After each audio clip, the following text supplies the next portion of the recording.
Welcome back to Alliance Wars, Season 37, War 11. For Loki is facing our longtime nemesis, NewN. It's only a nemesis in the sense that they kick our ass every time that we face them. So we wanted to have as good a showing as possible just to see where we're measuring up after For Loki has gone through so many changes.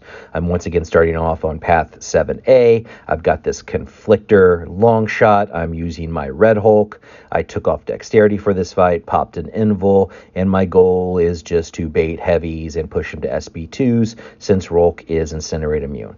Of all the fights, I have 7 fights this war. This was the one that was easiest for me, partly because I've done it so often, the other part because I get to use my favorite champ, which is Red Hulk. So this fight's pretty simple in a war that was pretty stressful overall. This was the most expensive war in my history, which is saying something, not because of potions used actually, but because of all the boosts and all the mastery swaps. I changed masteries between almost every single fight that I did in some way, shape, or form. In fact, I think I changed them for every single fight. And so that just, adds up over time. Next up, we have here a SpiderHam on Vivify. This is a defender that has vexed me since he was introduced to the contest. But I am using my brand new rank 4 Nick Fury. I took him up just for this war because in looking at the map, it was clear I was going to have at least one, maybe more Nick Fury fights. We're facing NewN. I'm expecting that all the defenders are going to be rank 4, and I feel better using a rank 4 on attack than a rank 3 for these types of fights. So I had the mats. I generally save my rank up materials and rank champs up for war. For the long time For Loki fans in the audience, you'll note that this is the 3rd time this season that I have ranked up a champ just to use on war attack. And infamous Iron Man, CGR, and now Nick Fury. All great rank ups. But, I rank for war because that's my favorite game mode. I had the invulnerability active for this. My plan was just to push SpiderHam to the special 3, tank the special 3 with the invulnerability, throw those SB1s as soon as I get them, and just bleed them to death as quickly as I can, not allowing him to have too much nonsense. So, yeah, a good plan, well executed. This ended up, this 3rd fight, Aarkus on 21, ended up being the scariest fight. Clearly, there's a lot of clown fans in NewN. They've been watching my videos. They know that I'm a surgeon with Cosmic Ghost Rider, so those jerks banned Cosmic Ghost Rider, who's obviously the best counter for this particular fight. And so with the best counter off the table, we use the second best counter, which is Rhulk. This is a rank 3 Aarkus, I believe, and because of the Fury, he is just chewing through my rank 4 Rhulk's health. With the cold snap. I mean, you can just see how much damage is going through here.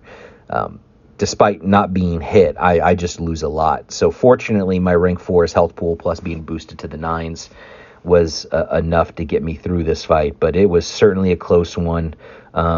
Maybe Angela is better. I'll think about that. I don't really know, but that's something that I'll be evaluating should we see this placement again if CGR is banned. But Rhulk does the job. It just cost me a few potions, and again, what's a few more units in this particular war? Next up, Path 7B, we've got Peni. I was able to get a guidance for this fight. I'm using Hercules, and I have turned on the recoil tree because I'm using Herc. The plan here is just to build up some feet so I can get some damage on Peni, and of course, she just chews through my indestructible in the first 15 seconds of the fight. Now, I'm doing this fight as well as the next 3 fights on the 2nd day of war, and at the time that I'm doing this, For Loki has a very narrow 1-fight lead against NewN.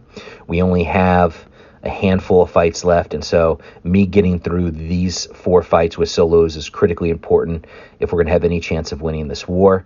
And so I actually dueled this fight about 10 times, and none of my duels looked like this. I never got pushed into a corner, but between the guidance allowing me to reliably parry and Herc just being the monster that he is, I'm still able to get through this fight pretty cleanly. And so, yeah, Peni down. Next up, we have a Torch. Torch's Conduit. I thought a lot about this fight. I decided to use Nick Fury. I have another fight coming up, Scorpion on 55. I considered also using Nick Fury for this fight, but after a lot of practice and consternation, I decided I would go ahead and just use Nick Fury for this fight and Herc for the Scorpion. And the reason I did it is just merely for the psychological comfort, is that I wanted to have both health bars available for Nick Fury in case I screw this fight up. I don't play this fight particularly well. I get through it with the LMD intact, but I should probably have just been eating these special ones rather than trying to block them, because Torch is just throwing special after special at me. And the SP ones aren't doing a tremendous amount of damage.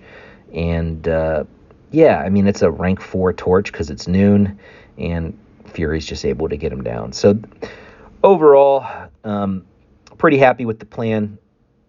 Not happy with the execution, but it ends up working because I throw the SB3 here, and that's it for Torch. All right, next up is a Bishop on 53. This is a fight that when the plan came out, I was a little concerned about.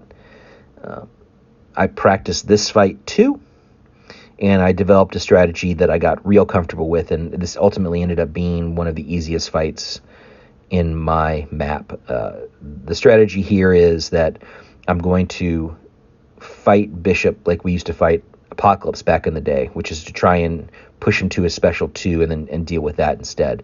So once he's over a bar of power, I don't want him throwing the special 1. I'm just going to do 4 hit combos and then turtle and push him to the special 2 and dex the special 2. I popped on yet another invul boost. I think I used 4 invul boosts this war, dipping into my unit stash. I guess I'm going to have to do some more arena. And that's okay, because whatever it takes. In a lot of my duels, Bishop never actually threw the special 1 using the strategy. He did here. It's not a super big deal because Rhulk is incinerate immune, but I just, didn't want to take the damage from a potentially unblockable special 1. Also, at that time that he threw the special 1, he didn't have the 10 prowess, which is when his specials become unblockable. So this fight's almost over pretty cleanly. I'm going to eat this special 2 to the face right there. Tasty. Fortunately, my indestructible absorbs it, so not that big of a deal. And Bishop goes down pretty clean. Yeah, a fight I was stressed out about at the beginning, not stressed out about once I got comfortable with the strategy. Speaking of comfort level in fighting, as a war planner, I always want to try and put guys in a position to use champs that they feel really comfortable with, because my belief is that if a guy feels comfortable using a fight, then his chances of succeeding in the fight go up. And for me, there's few champs that I am more comfortable using than Hercules. And so given the option of, Rhulk, Nick Fury, Hercules for this fight, I opted for Herc. I turned on the full recoil tree and Power Start 1 boost, put on Cosmic Back boost, which I've used a lot of this season, but whatever. Like I said, this was the most expensive war I ever had. Spare no expense, right? And that's all to just do the special 1, special 2 Herc cycle, and in this fight as quickly as I possibly can. So yeah, 7 fights, 7 solos. I did my part. I don't know if Loki's going to win this war, but hopefully we come through. It would be incredible. And if not, good war to NewN. You guys are awesome.